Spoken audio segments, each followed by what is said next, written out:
This is the Particles Homework Booklet question 21. Starts off by asking us how hadrons differ from other subatomic particles, and the key, as set out in the spec, is one of the spec statements, is that they experience a strong nuclear force, a strong nuclear interaction. It's also true that they're the only ones that are made up of quarks, but hadrons experience a strong nuclear force. We're then asked to give the quark composition of the following particles. A neutron. Neutron has a neutral charge, therefore it must be up plus 2/3, down minus a third, down minus a third. And the neutral pion. Now, the pions are neutral, as their name suggests, and they're not strange. The strange mesons are the kaons, so they can be up, anti-up, down, anti-down, and strange, or strange, anti-strange. So the pions are always the neutral pions, are always a particle with their own antiparticle. Moving on, it asks us to classify the following as either leptons, baryons, or mesons. So the kaon is a meson, but the muon is a lepton. Muon, like an electron, is a lepton. And it then asks us the most stable baryon. Again, another learning fact. You've got to know that all the baryons decay to protons, so that must be the most stable of them. There's then a bunch of information for part C, which unfortunately is wrong in what you were given. I've corrected it here in red. Tell me if you think. Let me know if you think I've got any of this wrong. But actually, as far as in terms of the way I went about answering the questions, it didn't actually make any difference anyway. So particle X, which is a strange particle, decays in the following way.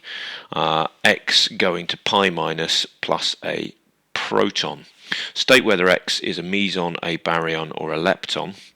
Well, the point is, in this equation, we have afterwards an overall baryon number of 1. So we've got a meson and we've got a baryon, so we have afterwards got a baryon number of 1, which means we have to have a baryon number before of 1, therefore X itself must be a baryon.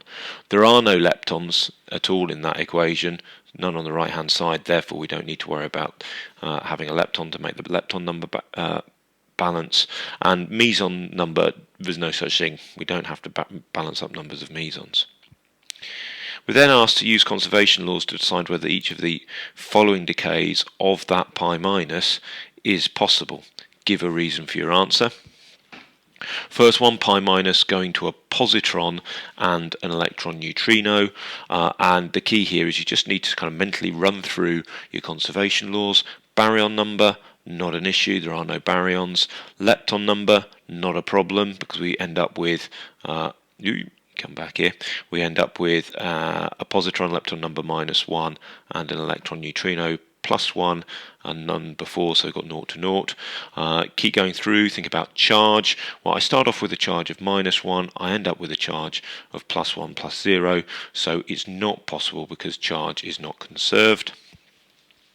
And if we look at the other half, we've got pi minus going to a proton plus an E minus plus a positron, so an electron plus a positron, and we're asked again, is that decay possible?